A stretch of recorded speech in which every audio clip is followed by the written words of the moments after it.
Hello, അസ്സാം വലൈക്കും. അപ്പോൾ നമ്മൾ ക്യാമ്പസിൽ ഞാൻ പറഞ്ഞില്ലേ, ഞാൻ കുറച്ച് സ്ഥലങ്ങളൊന്നും കണ്ടിട്ടില്ലാന്ന്. ആ സ്ഥലങ്ങളാണ് ഇതൊക്കെ കേട്ടോ.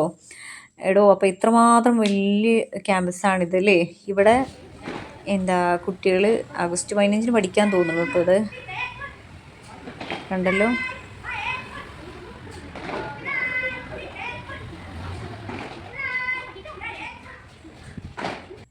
അങ്ങനെ അതൊക്കെ കണ്ട് ഞങ്ങൾ വീണ്ടും ഇങ്ങനെ ഇത് കണ്ട് ഇവിടെ ഓരോ കളിക്കേണ്ട സംഭവം തോന്നുന്നു കേട്ടോ. എന്താണെങ്കിലും ശരി, അടിപൊളിയാണ്.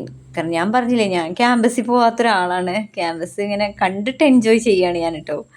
5 ദിവസത്തിലെ പരീക്ഷ, അതിലിപ്പോൾ മൂന്നാമത്തെ എക്സാമിനും 4ാമത്തെ എക്സാമിനുമാണ് ഞാൻ അങ്ങോട്ട് വന്നിരിക്കുന്നത്. ഇതിപ്പോൾ 4ാമത്തെ എക്സാമാണ് കേട്ടോ.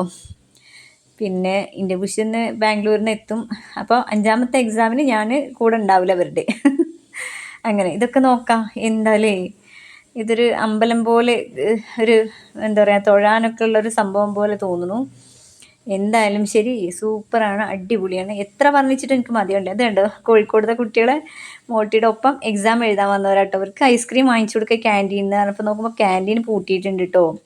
പിന്നെ അവർക്ക് മനസ്സിലായി ഞാൻ അവരെ വീഡിയോ എടുക്കണമെന്ന്. അതാണ് അവർ മുഖം പൊത്തിയത്. മനു ഇവിടെ വെയിറ്റ് ചെയ്ത് നിൽക്കുന്നുണ്ട്. മോട്ടിയുടെ എക്സാം കഴിഞ്ഞു. അങ്ങനെ ഞങ്ങൾ തിരിച്ചു പോവാണ് കേട്ടോ നാട്ടിലേക്ക്.